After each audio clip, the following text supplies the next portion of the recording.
그러니까 일시불의 미래가치란 말은 기간 초에 한 번 집어넣고 끝에 가서 합계가 얼마입니까? 두 번째는 예금, 원리금 합계를 우리가 쓰는 거고, 역수는 요놈하고 이제 반대입니다. 그래서 여기 네 번째 뭐가 있냐면 일시불의 현재가치요. 그래서 일시불의 현재가치란 말은 그죠? 미래 일정 금액이 있는데 지금 끌고 오면 얼마가 되겠는가? 반대겠죠? 이번엔 요렇게. 여기서 10억이 있대요. 여러분 끌고 와서 여기서 끌고 가면 이게 얼마인가? 그래서 일시불의 현재에서 우리가 가장 많이 보는 게 어음 할인이죠. 3개월 만기 1억짜리 어음이 있다고 하자고요. 그걸 가지고 은행 가지고 가죠. 그럼 은행에서 돈을 줄 거 아니에요. 근데 돈을 줄 때 1억 다 안 주죠. 3개월치 이자를 빼고 주는 거니까. 그죠? 그거를 할인율이라고 그래요. 그러면 그 어음을 가지고 광준에 가져가서 했더니 얼마나 좋습니다. 그럼 광준행은 3개월 가지고서 또 일자가 수익이 생길 거 아닙니까? 그래서 이제 먼저 주는 거니까. 근데 광준행이 또 돈이 급박 필요할 수가 있죠. 그럼 그런 거 또 어디로 가냐면 한국은행으로 보냅니다. 그때는 재할인율이라고 말해서 할인을 더 한다고 해서 재할인율 이렇게 이제 그런 말이 있어요. 그러면 여기도 굳이 보자면 어떻게 하면 되겠습니까? 요거 구하라니까. 그럼 요 놈을 구하려면 요 녀석을 없애면 되잖아요. 맞죠? 수학에서는 양변에 동일한 수를 곱하고 나누고 더하고 빼도 사칙에서 안 변하죠. 그러면 양변을 똑같이 나눠줘 볼까요? 여기도 1 플러스 R에 N승으로 나눠주고 여기도 똑같이요. 나눠주면 똑같잖아요. 그러면 양쪽 똑같이 했으니까 요 두 개가 이렇게 이제 없어질 거니 그러면 현가는 이렇게 나오겠죠. 그래서 미래가치는 곱셈이었죠. 여기는 어떻게 했습니까? 1 플러스 10억을 그죠? 10억을 그다음 1 플러스 R에 N승으로 어쩌니까 여러분 나눠줬으니까 그러면 서로 역수관계 맞죠. 그래서 요 두 개가 무슨 관계? 서로 반대관계 역수관계란 말 뜻. 그러니까 의미하고 용도하고 역수관계 세 개만 정확히 보시자고요. 그래서 여기는 우리 어느 쪽에서 하면은 지분복객 또는 자본이득이요. 또는 아니면 지분복객, 자본이득 아니면 또는 지분복객 그럴 때 쓴 것이 바로 이쪽이에요. 우리 쪽에서는 요거니까. 이게 어음 얘기 같은 우리 쪽에 나오지 않으니까 우리는 오로지 뭐만 부동산만 따지잖아요. 그죠? 그래서 이쪽에 쓰는 거. 그러니까 결국은 딱 세 가지요. 이게 무슨 말이죠? 어디 쓰죠? 뭐랑 관계 있죠? 요 세 가지. 자, 읽어볼게요. 지금 그게 어디 가냐면은 352페이지 맨 위에 보시면은 개념부터. 이론을, 거기 이론이란 말은 내가 좋아하는 숫자를 쓰시면 됩니다. 1억, 100억, 1000억 마음대로 쓰세요. 그 이론이란 말은 상징적 기호예요. 그러니까 이론의 말 대신에 S1을, P1을, A1을 이렇게 바꿀 수도 있죠.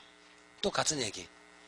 그 이론이라면 우리가 말하는 숫자 1 그 이론이 아니요. 상징적 기호니까 A1을 또는 S1을, P1을 이렇게 할 수도 있으니까. 그 금액을 이자랄로 예금에 썼을 때 저금이란 말은 좀 그래서 예금이 맞습니다. 저금이란 말은 예금과 적금을 합쳐 저금이라고 그래요. 여기는 예금 얘기지 적금 얘기 아니거든요.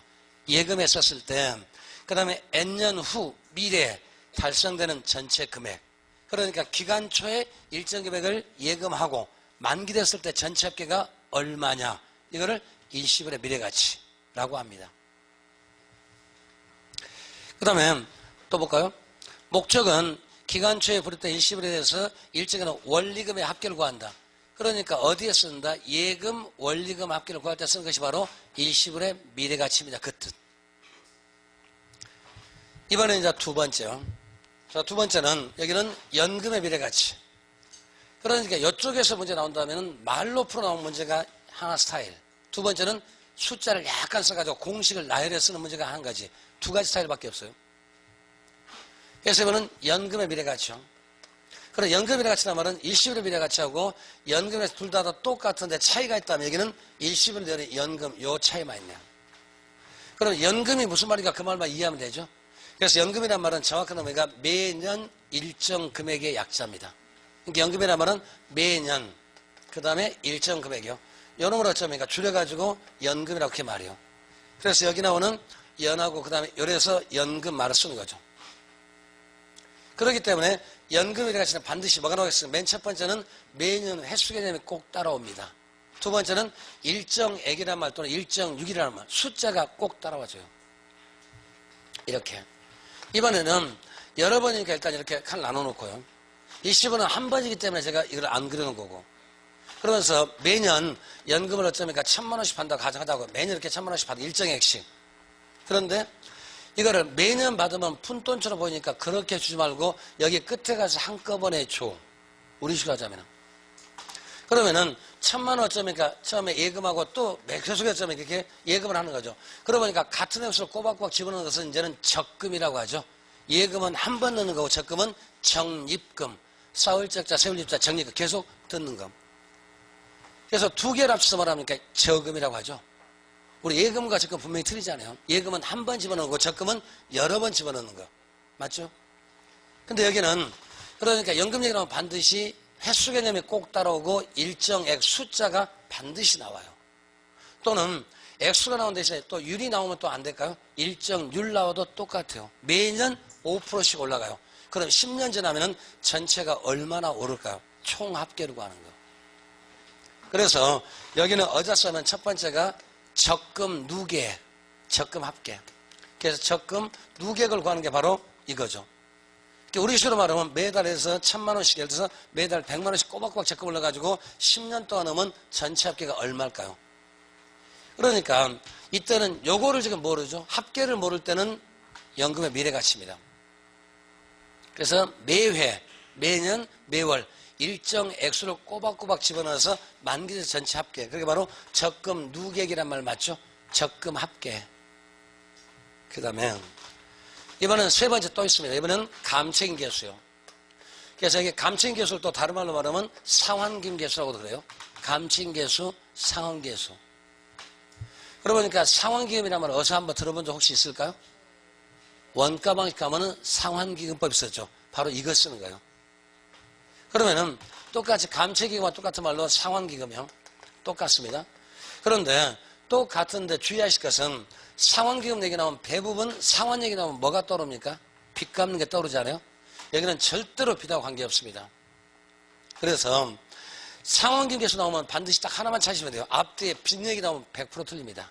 부채가 쪼고 융자가 쪼고 100% 틀려요. 근데 흔히 저렇게 써요.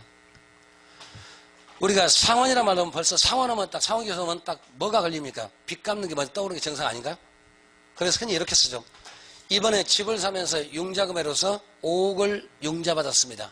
그리고 반드시 문에다가 상환이라는 말 써줍니다. 상환하기 위해서는 어떤 자본화가 필요하겠는가. 그래야 상환이 머리에 딱 꽂힌다니까요.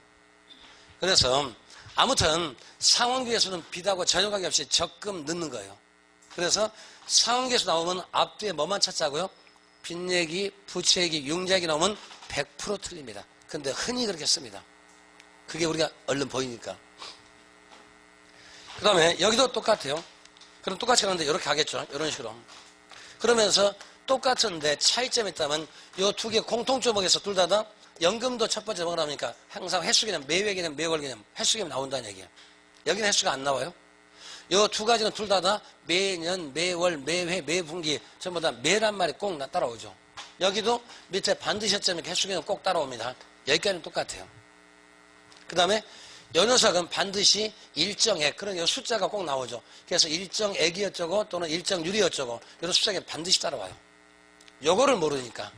그러니까 매회, 매년, 매월 얼마씩 적금을 넣어가지고 숫자가 100만 원, 1000만 원, 1억 반드시 나와요. 요 녀석은 안 나와요. 여기는 미래를 딱 정해놓고 예를 들어서 10억을 만들자. 그러니까 미래 목표를 딱 정해놓고 그 목돈을 만들기 위해서 지금은 적금을 넣는데 얼마씩 들까? 여기는 목돈이 아니에요.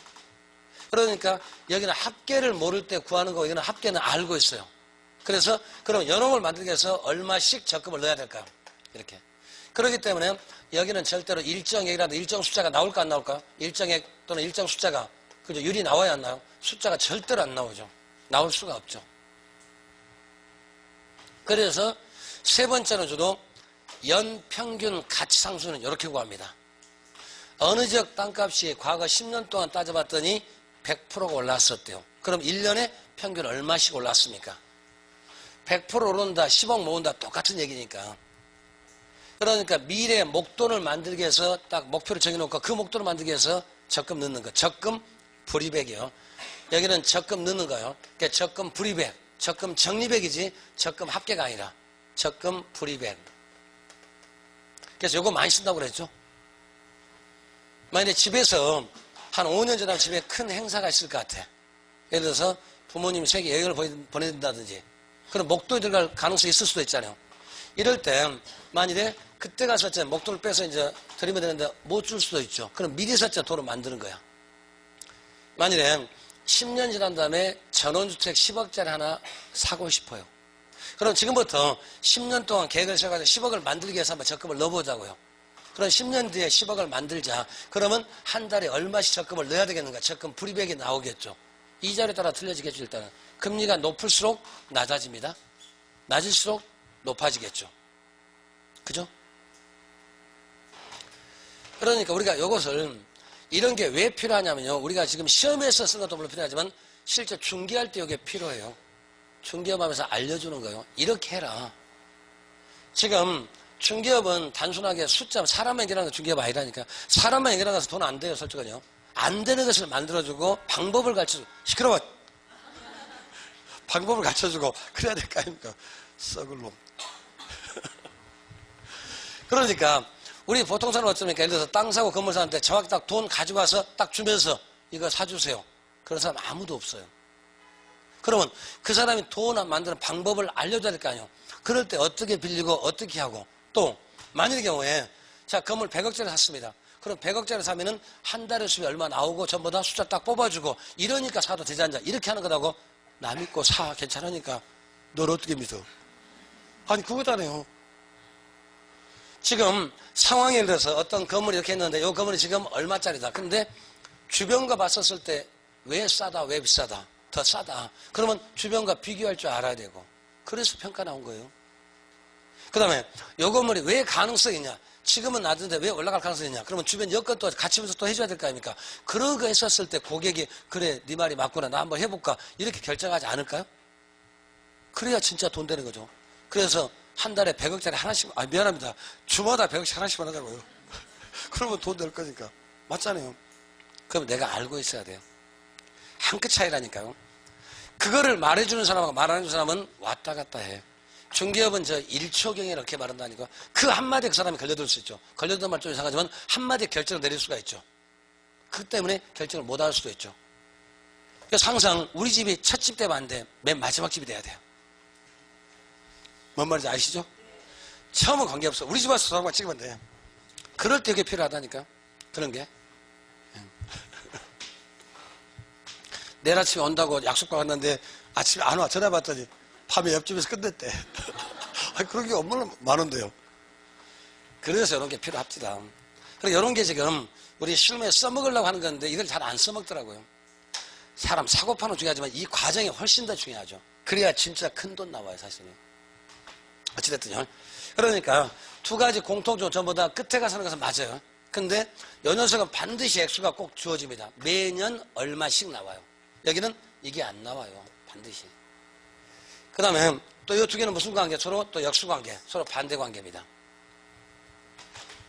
그 다음에 이제 다섯 번째가 연금의 현가계수요. 그래서 연금의 현가계수도 똑같아요. 그래 연금의 현가계수와 내가계수 둘 다 똑같은데 차이점이 뭐가 있을까요? 내가계수는 끝에 가서 계산, 현가계수는 지금 계산. 그거밖에 차이가 없어요. 똑같아요. 이렇게. 이래 있었을 때 예를 들어서 매년 여기도 그러니까 맨 첫 번째는 매년 매월 해수계획 나올까 안 나올까? 나오겠죠 당연히. 그 다음에 두 번째 일정액 나올까 안 나올까요? 여기 일정액 나오겠죠. 그러니까 일정액이 나오겠죠. 아니면 또는 일정률이 나오겠죠. 그러면은 해년마다 어쩌면 예를 들어서 매년 연금을 1,000만 원씩 받아요.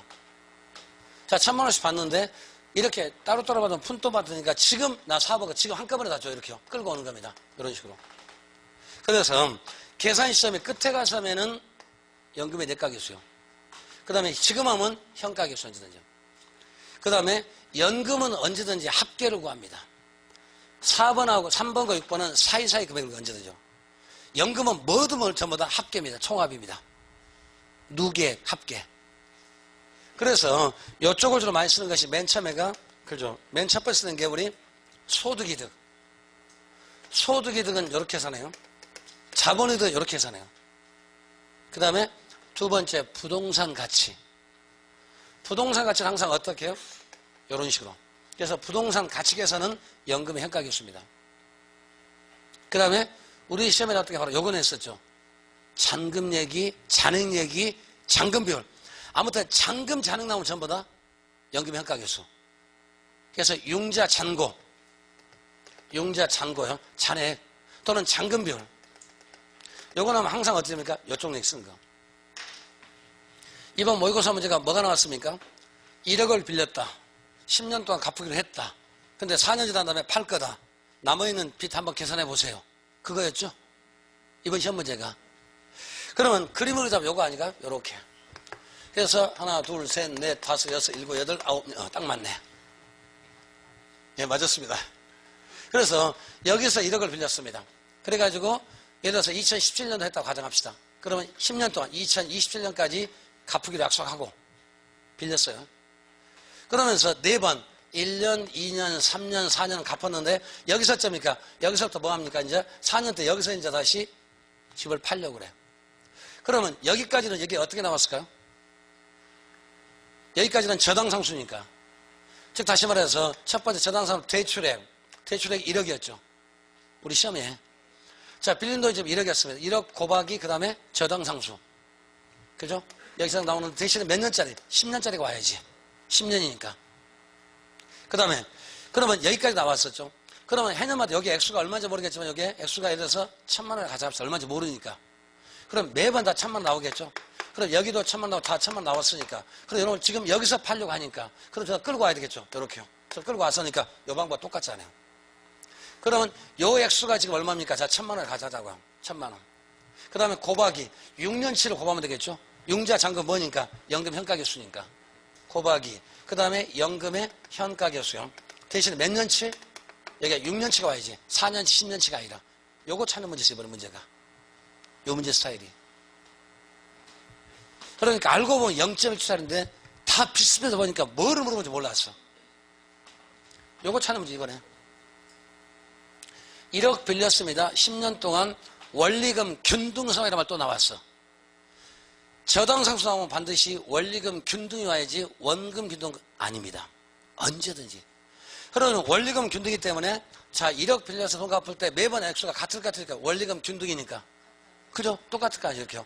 매번 똑같아. 그러면은 매번 예를 들어서 1년에 1,000만 원씩 갚았다 가져가자고 이렇게요. 1,000만 원씩. 그러면 4번을 갚았다니까. 그 다음에 6번 지금 남아있잖아요. 이거를 4번 갚고 집을 팔라고 그래. 그러면 남아있는 빚이 얼마나 있는가 봐야 되겠죠. 그게 융자 잔고잖아요. 그러면 요 시점에서 남아있는 사람들 다 끌고 이렇게 오면 되겠죠. 요게 요 방법 아닌가요? 똑같죠. 그러니까 앞에 지났자니까 요게 지금 4년 동안 갚은 금액이죠. 매년 1,000만 원씩. 근데 앞으로 6번 남았으니까 6번 6년치 오면 되겠죠. 그러니까 논리만 하시면 간단히 됐었는데 이 논리가 좀 어찌인지 모르겠지만 또 요 문제만 딱 나왔으면 좀 생각할 건데 위에서부터 어려웠으니까 여기가 안 보였어. 이런 문제 분명히 다 드린다니까. 다 지금 만들어 놓은 게 있으니까. 그래서 아무튼 이렇게 좀 기억을 하자고요. 부동산 가치, 잔금 얘기 나오고 잔액 얘기 나오고 아무튼 나머지 미상환 금액 전부 다 연금의 현가계수. 언제든지. 이것만요. 제일 중요한 키워드 사실 이겁니다. 그 다음에 이제 6번째. 이번에 뭐냐면 저당상수요. 그러니까 이건 저당상수란 말은 저당상수 또는 아니면 저당승수, 부금계수, 연부금계수 똑같아. 빚 갚을 때. 그러면 여기는 이렇게. 여기도 똑같아요. 그러니까 여기도 반드시 매년 매월 횟수는 나올까 안 나올까? 나오겠죠. 대신에 두 번째는 일정액 숫자 나와요 안 나와요? 일정액이라든가 또는 일정률 어쩌면 나올지 같죠. 일정액 또는 일정률 숫자는 안 나오겠죠. 이번에 빚을 빌리면서 10억을 지금 은행에 대출받았습니다. 똑같이 1억 받으면 똑같아. 그 다음에 돈 갚으려고 해. 그러면 한 달에 1년에 한 달에 얼마씩이고요. 액수가 나오겠죠. 요 액수가 이렇게 나오는 거니까. 빌린 돈 곱하기 저당상수는 얼마? 월 부금이 나오겠죠. 요거. 그러니까 매달 얼마씩 똑같이 갈까요? 원리금 균등이라 했으니까 요 액수가 같을까? 똑같죠, 당연히. 그래서 여기는 부채 서비스, 원리금 상환액. 그러니까 부채 서비스가 아니면 원리금 상환액이요. 그래서 원리금을 어쩌면 상환할 때, 원리금 상환액 아니면 또는 부채 서비스액이요. 똑같죠. 빚 갚을 때. 그러니까 빚 갚을 때는 둘 중에 하나인데 이걸 주로 먼저 쓰겠죠. 그래서 아무튼 요 6가지는 어떤 두 문제가 나옵니다. 첫 번째는 의미로 하는 문제 첫 번째. 두 번째는 용도 찾는 문제. 세 번째. 그러니까 이번 모의고사 용도 찾는 문제 바로 요 문제였죠. 용도를 찾아보세요. 막 숫자를 섞어놓으니까 얼른 안 보여. 그러니까 뒤에 연수 잘 봐야 됩니다. 요거 분명히 다 바꿔놨을 거니까 틀림없이. 만일에 5년 지나다 판다. 그럼 여기가 얼마 오겠어요? 5년짜리 오면 되겠죠. 8년 뒤에 판다. 그러면 2년 차면 되겠죠. 남아있는 거니까. 그죠? 근데 대부분 그거 보니까 4자 써놓고 10자 써놓고 6자 써놓고 막 그랬더만요. 그 숫자 살짝 바꾸고. 얼른 보면 다 똑같아. 하나만 나눌 셈이 있더라고요. 2번만 나누기 저당 나머지 다 곱셈이더만요. 근데 숫자 보면 6년, 10년, 4년 다 틀려졌을 거니까. 근데 과연 그까지 보셨을까? 처음에는 다 같이 봤을 건데요. 그래서 아무튼 요 6가지 문제가 반드시 나옵니다. 그러면서 주로 이제 많이 나왔던 문제가 그러니까 2번은 연금액이 나오면 전부 다 총액입니다. 언제든지요. 연금은 다 총액이에요. 그 다음에 3번하고 6번은 사이사이 금액이요. 언제든지요. 자, 찾아갈게요. 그래서 아무튼 이걸 좀 잘 봐두시고 그 다음에 자 넘깁시다. 그러면 이제 한번 보시면 17번 저기 358페이지 17번 풀어봅시다.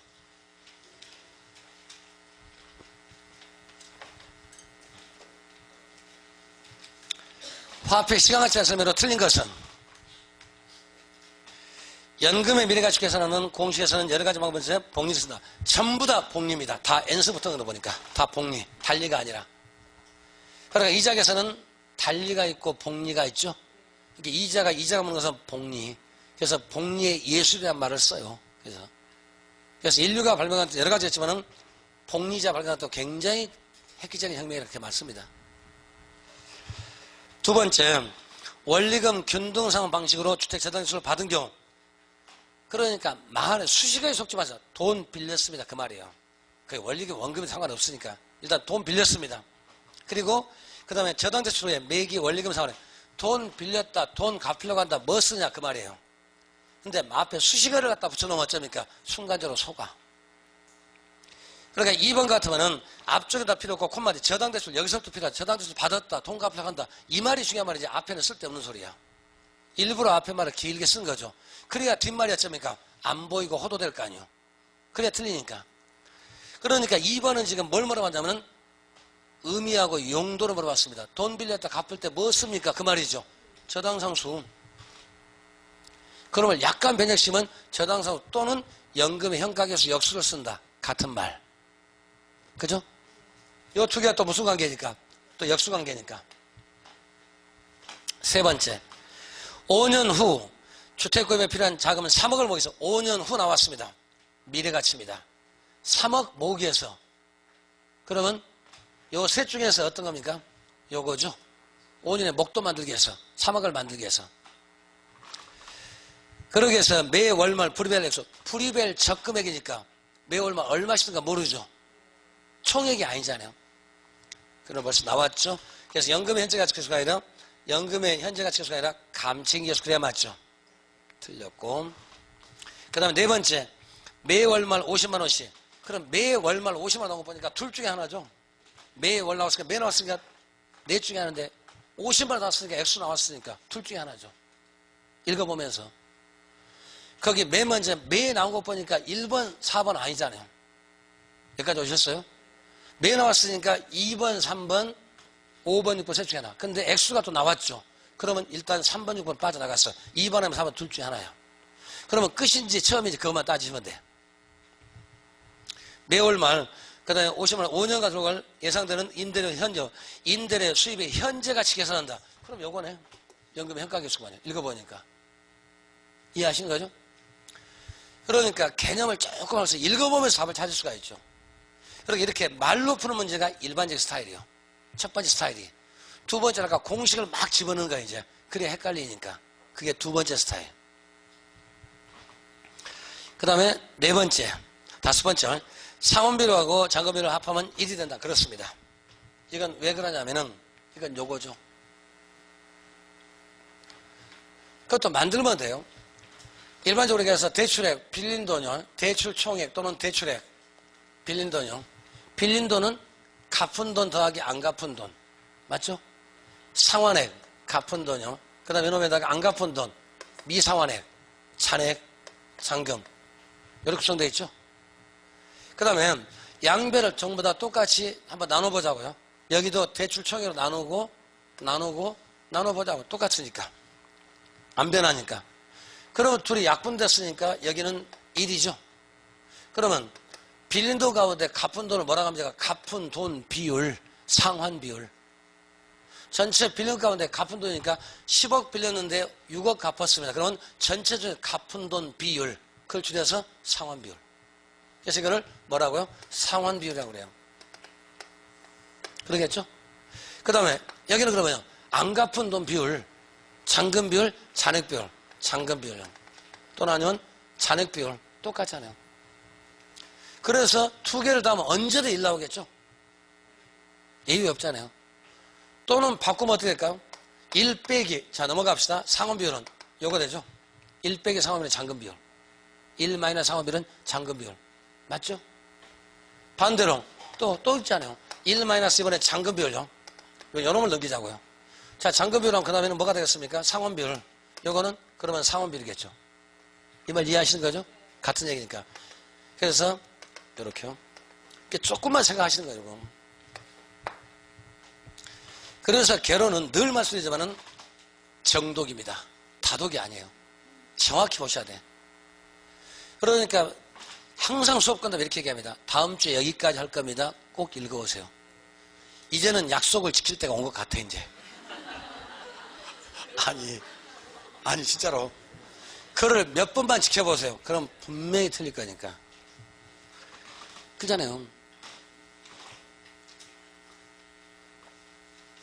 한 번도 안 읽어보고 처음 오셨는데 말을 다 알아듣는다. 그분 여기 오실 필요 없습니다. 혼자 읽어봐도 돼요. 안 된다니까요. 서로 의사소통이 되려면 조금은 서로 같이 약간 뭘 해야 돼. 그래서 반드시 읽어보시면 좋겠습니다. 꼭 읽어보세요. 이걸 많이 읽어보고 그만큼 정독을 하면 할수록 문제풀이 가면 정말 잘 편해질 거니까. 지금은 별로 표시가 안 나요. 자동차 실력은 그저 언덕을 올라가 봐야 자동차 성능을 알 수가 있어. 평지는 똑같아. 그죠? 기사의 실력은 평지는 악셀 밟으면 가. 그죠? 눈길을 가봐야 돼. 그것도 언덕을.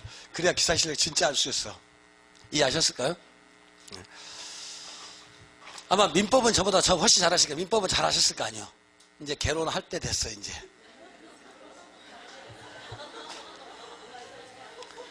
결국 죄송하지만 제 과목에서 다 걸려요. 결국은. 예, 결국은 다 걸리니까. 그만큼 보시면 된다니까. 이게 오히려 더 점수가 잘 나올 수 있습니다. 오히려 더. 딱 논리가 정해졌으니까. 그 다음에 이렇게 되고요. 그래서 아무튼 여기까지를 좀 잘 보시자고요. 그 다음에 이 문제가 있나 볼까요? 거기 2번 문제를 안 푸는 이유가 지금 다음 주에 풀어 지금 영업수 계산이 지금 들어있어가지고.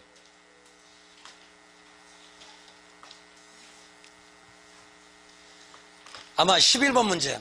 거기 11번 문제가 이번 모의고사 거의 비슷하지 않아요? 아마 똑같이 될 것 같던데? 11번 문제가? 이번 모의고사 11번 문제가 이렇게 나왔던데 보니까? 그죠? 똑같죠? 이거 기출문제예요. 기출문제 옛날 기출로 따온 거예요. 아마 이번 모의고사에서 11번 문제와 똑같이 나온 것 같아 보니까. 요 문제 해석하는 문제요. 해볼게요. 먼저 13번 먼저 13번. 긴 거 먼저 합시다. 13번 뭘 이렇게 길게 써놨어? 13번 문제가 이번 모의고사 거의 비슷한 문제입니다. 자, 먼저 보시면은 영웅이는 주택자금 1억 원을 이자율 연 10% 20년 상환 조건으로 대출을 받았다. 그런데 5년 동안 원리금을 상환하고 해 그의 일을 처분하고 한다. 그러면 상환하는 미상환 잔금액은 얼마고 잔금비는 얼마인가? 똑같은 문제예요 지금. 그럼 맨 먼저 기억번호 지금 맞습니까? 잔금은 얼마? 잔금은 어떻게 하면 돼요? 여기 요거 쓰란 얘기예요. 잔금은 얼마 남아있는가? 그러니까 잔금은 일단 기억만 쭉 봅시다. 그럼 부채 서비스액이 바로 원리금 상환액이요. 부채 서비스액이. 그러니까 말일은 거기 부채 서비스를 이렇게 쓸 수도 있고 1억 곱하기 그 다음에 저당상수에도 부채 서비스액. 지금 무슨 말이냐면은 이번 모의고사 문제 무현일치로 똑같네요. 지금 요거잖아요. 요렇게. 그러면서 맨 먼저 얼마 빌렸습니까? 보니까 1억 빌렸죠? 나는 20년 했네요. 그 사람은 10년 했던데. 그래서 1억 빌렸으면 1억 빌려가지고 20년 동안 이렇게 갚을 거 아니에요. 계속해서 이렇게 갚아가겠죠. 그런데 몇 년 동안 어쩌니까 이렇게 갚을 거고 나중에 잔금이었으니까. 그러니까 처음에는 요거 먼저 그다음에 나머지 전부 끌고 오면 되니까. 그러면은 맨 먼저는 기억만 봅시다. 1번부터 5번까지 부채 서비스가 다 똑같으니까. 그럼 뭐가 와야 됩니까? 맨 처음에는 거기 용자, 미상환, 저당, 잔금이니까 뭐가 와야 될까요? 부채 고박, 연금의 현가계수 와야 되겠죠. 대신에 지금 20년짜리인데 5년 지난 다음이니까 몇 년치가 와야 될까요? 15년치. 그러면 연금 현가계수 1번 틀렸습니다. 20년 틀렸잖아요. 틀렸고. 두 번째, 내가계수 틀렸어. 15년에 맞는데 현가계수 와야지. 연금의 내가계수 아니잖아요. 요거니까 지금 요거가 하니까. 그러니까 부채 서비스 고박이 연금의 현가계수에 몇 년짜리? 15년치 찾으면 돼요. 이번 모의고사 똑같네 보니까. 말만 지금 바꿔놨지.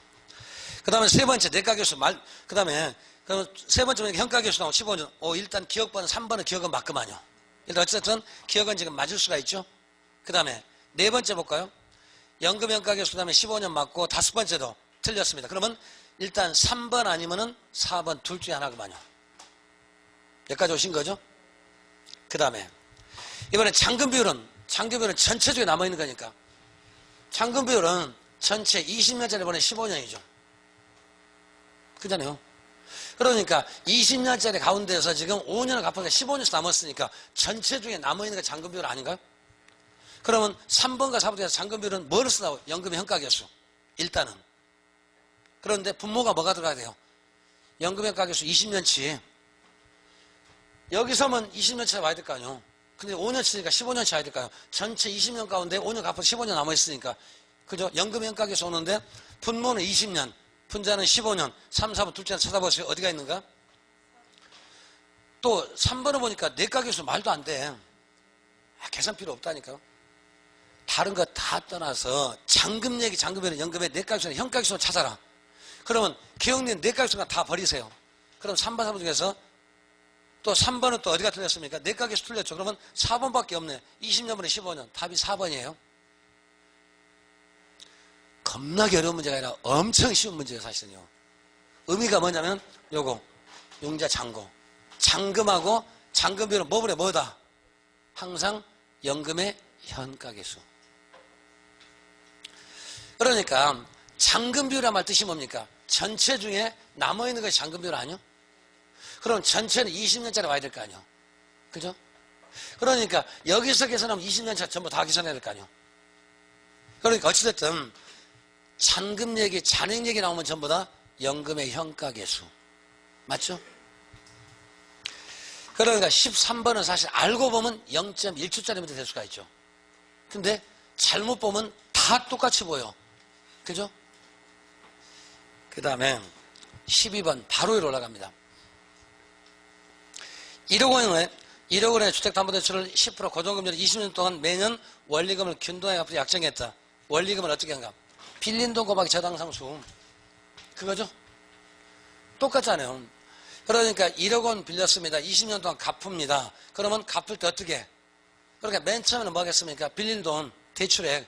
그 대출액이 여기 보니까 1억이구만요. 또는 대출 총액, 곱하기요. 저당상수자는 맨 처음에가. 그죠? 요거 얘기. 그 다음에 역수를 한번 써볼까요? 이번에 역수. 하나만 나온 거 아닌 거 보니까. 그러면은 이번에 대출액, 그 다음에 1억, 곱하기요. 그 다음에 연금의 현가계수분해요. 그죠? 1. 대신에 몇 년짜리요? 20년짜리 와야지. 그래 논리가 맞지. 그 다음에 세 번째는요. 분수로 곱하나 나누나 똑같죠? 그러면은 대출 총액, 그 다음에 1억. 그죠? 그러면 나누기요. 그 다음에 나누기. 요것도 가면 되죠. 연금의 현가계수요. 20년짜리. 들어가면 맞겠죠? 요 셋 중에 하나. 그러면 찾아보세요. 어떤 건가? 1억 곱하기 연금의 내가계수.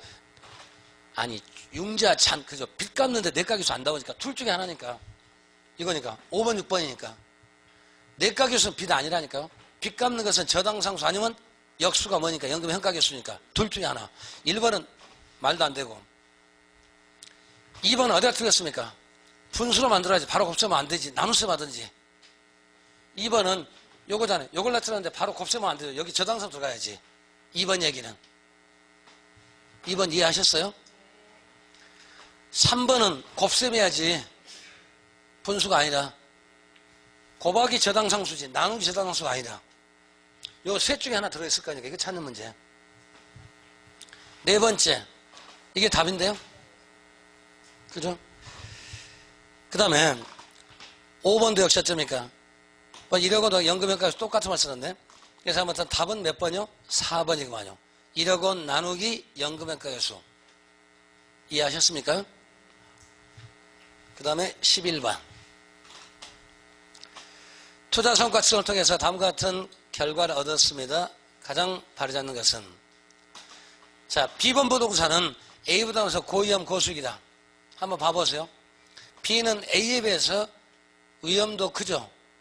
위험이 표준 편차니까 A는 지금 위험이 7%인데 B는 15%니까 B는 A에 비해서 고위험이죠. 수익도 A는 지금 10%인데 B는 14%니까 고위험 고수익 맞구만요. 1번 이해하신 거죠? 그래서 B부동산은 A부동산에 비해서 고위험 고수익 투자 상품이다. 예, 맞습니다. 두 번째, 부동산 A, B, C 모두 수익률의 움직임이 채권보다 주식과 유사하다. 뭘 보고 알 수 있죠? 상관계수. 그러니까 유사하다는 얘기는 수익률이 유사하다는 얘기는 숫자가 1에 더 가까워야 되니까 그러면 채권은 전부 다 보자면 주식보다 숫자가 더 작잖아요. 아까 상관계수가 1에 가까울수록 훨씬 더 유사하고 마이너스로 반대로 가니까 그러면 A만 보더라도 주식은 지금 0.7인데 채권은 0.4니까 주식이 더 유사한 거죠. B도 주식은 0.1인데 채권은 0.1이니까 주식이 더 유사한 거죠. 1에 가까울수록 더 유사하니까 동일한 방향이니까 2번 이해하신 거죠? 맞고요. 수익률은 채권보다 그다음 주식과 더 유사하다. 맞습니다. 세 번째, 변이계수를 구해보면 A부동산은 0.7, B는 그 다음에 0.0714. 그러면 변이계수도 어떻게? A는 어떻게 해서 0.7 나왔습니까? 10분의 7. 아까 변이계수가 뭐분의 뭐? 수익분의 그죠? 위험이었으니까. 기대수익 평균이 분모, 위험이 분자였으니까 10분의 7. 0.7 맞죠? 그럼 B는 14분의 15죠? 그러니까 1.07 그거 나올 것 같네요. 그래서 변이계수를 보자면 A부동산 0.7이고 B는 1점 얼마다. 따라서 A부동산에서 우월한 부동산 팔 수가 있다. 그렇죠. 아까 변이계수는 클수록 작을수록. 예, 그 말이었죠. 그 한만, 이게 사실 기출문제라니까 아주 오래전에 이 한 문제가 모두가 지금 다 보여주고 있었어요. 그 다음에 네 번째, A와 B 부동산은 위험이 커질수록 수익은 증가나 A와 B는 점점 위험이 커져가면 수익이 증가나 C부동산은 그 다음에 오히려 수익이 감소하는 것이므로 감소할 것이므로 그러므로 이성투자자라면 C부동산 선택하지 않을 것이다. 뭘 보고 알 수 있죠?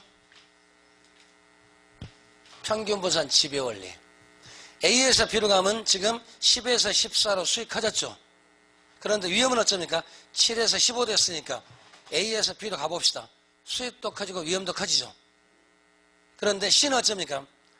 오히려 수익은 작은데 위험이 커졌으니까 그러니까 세 개 있으면 일단 C를 제해놓고 A, B 둘 중에 하나 선택할 거다. 자, 그게 무슨 말이냐면 요 얘기예요. 요래 있었을 때 A는 지금 여기가 수익입니다. 여기가 지금 위험이니까 A는 수익을 자 10% 합시다. 10%고 위험은 거기 7%. 그러면 한 요점이라 하죠. 여기 7%. 요점이라 합시다. 여기가 지금 A점이에요. 일단 B는 수익이 14인가요? 그럼 14는 요쯤에. 그 다음에 수익은요? 그럼 요쯤에. 여기가 14고요. 그럼 여기 15라고 합시다. 그럼 B는 여기죠.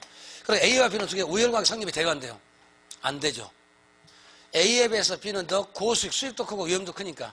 수익도 크고 위험도 커가죠. 그러니까 A, B 두 개가 있으면 A를 선택합니까? B를 선택합니까? 아직 선택 기준이 안 돼. 두 개 똑같으니까. 근데 C는 얼마죠? 수익이 얼마입니까? 13%. 여러분 분명히 작죠? 요쯤이고. 그 다음 위험은 얼마죠? 16이니까. 요렇게 왔으니까. 그러면은 요래 있을 때점이니까 요 C는 A와 B에 비해서 점이니까 수익, 위험도 크고 수익은 어차피 B보다 작으니까 이거 선택할까 안 할까요? 안 하고. 여기에 효율투자세니까 아래에 있으니까 선택이 안 해요. 안 한다는 얘기. 그래서 C는 선택하지 않을 것이다. 그 다음에 다섯 번째. 금융상품과 결합한 포트폴리오 구성할 경우에 타금상 수익률하고 상환계수가 높은 A가 그 다음에 다른 보다보다 좋아요, 나빠요? 상환계수가 높아야 좋아요, 낮아야 좋아요? 그러면 답은 5번. 이해하셨습니까? 4번 지문이 상당히 어려운 지문이에요. 지금 4번은 A하고 B를 구성하니까 두 개는 어쩌니까 효율적으로 구성이 됩니까? 될 수가 있죠. 즉 A에 비해서 B는 수익도 크죠. 위험도 크잖아요. 그러니까 A는 저수익 저임이고 B는 고수익 고임이죠. 근데 C는 그 아래 여기가 있잖아. 이렇게 간다고 한다면 요 아래가 있으니까 그래 이건 선택 안 하겠죠. 오히려 B에서 한번 C로 가봐요. 그러면 다른 말 다 떠나서 B에서 한번 C로 가봐요. 수익은 작아져도 위험은 커졌습니다. 좋은 거 나쁜 거. 잘못된 조합이잖아요. B는 수익은 14%, 위험은 수익은 그 다음에 C는 얼마 갔어요? 13%니까 오히려 떨어졌잖아요. 근데 위험은 더 커졌잖아요. 그럼 좋은 거 나쁜 거. 잘못된 거지. B하고 C만 선택하면 뭘 선택하실래요? 위험은 더 크고 수익은 작은 것 선택하시겠습니까? 수익이 크고 위험이 작은 걸 선택해야지. 이해하셨어요? 그러니까 C는 선택이 안 될 수가 있죠. A, B 둘 중에 하나지. 그 다음에 5번은 다른 거 했었을 때 상관계수를 봐라. 상관계수가 작은 게 좋다, 큰 게 좋다. 작을수록. 그러면 A, B 중에서 뭐가 제일 작습니까? 주식도 예금도 주식도 채권도 전부 다 뭐가 제일 작습니까? B가 제일 작잖아요. A가 제일 높잖아요. 주식만 보면은 A는 0.7인데 B는 0.2, C는 0.5니까 주식만 봅시다. 그러면 주식과는 뭐를 결합해야 됩니까? B가 결합해야 되지. A가 제일 나쁘지. 이해하신 거죠? 그 다음에 채권을 보자면은 가장 수 낮은 게 또 뭡니까? B부동산밖에 없잖아요. 그래 결국 부동산 A, B, C하고 뭐하고 이결하자? 그죠? B부동산하고 주식과 채권을 연결하는 게 제일 좋다는 얘기. 왜? 가장 상황계수가 낮으니까 위험이 제일 작을 거 아니에요. 이해하셨어요? A하고 그러면 그러니까 여기 A, B, C 그 세 개하고 주식과 채권을 한번 연결해 봅시다. 그럼 제일 나쁜 것이 뭐다? A가 제일 나빠. 상관계수가 제일 크잖아요. 상관계수가 크면 좋아요? 작으면 좋아요? 작을수록 좋다고 그랬으니까. 그러니까 B하고 주식, 채권 연결하는 것이 가장 합리적이다. 그러면 5번쯤은 틀렸죠? A가 좋은 것이 아니라 B가 더 좋아. 여기까지 오신 거죠? 요 얘기했어요. 아직 이해 안 되셨는가요? 그 다음에 다음 시간에 나머지 문제 풀어드릴 거고 다음 주에는 거기 현금으로 직접 나오고 앞쪽이 안 푸는 문제 풀 거고요. 다음 주에 투자론 다 끝냅니다. 투자론 다 끝내고 금융까지 갈 거니까 투자론은 반드시 읽어오셔야 될까요? 그냥 오셔야 될까요? 우리 계약한 거죠? 맺을 계자, 약속할 자 계약, 구두 계약도 계약 맞습니다. 계약하신 거죠? 네, 고생하셨습니다. 고맙습니다.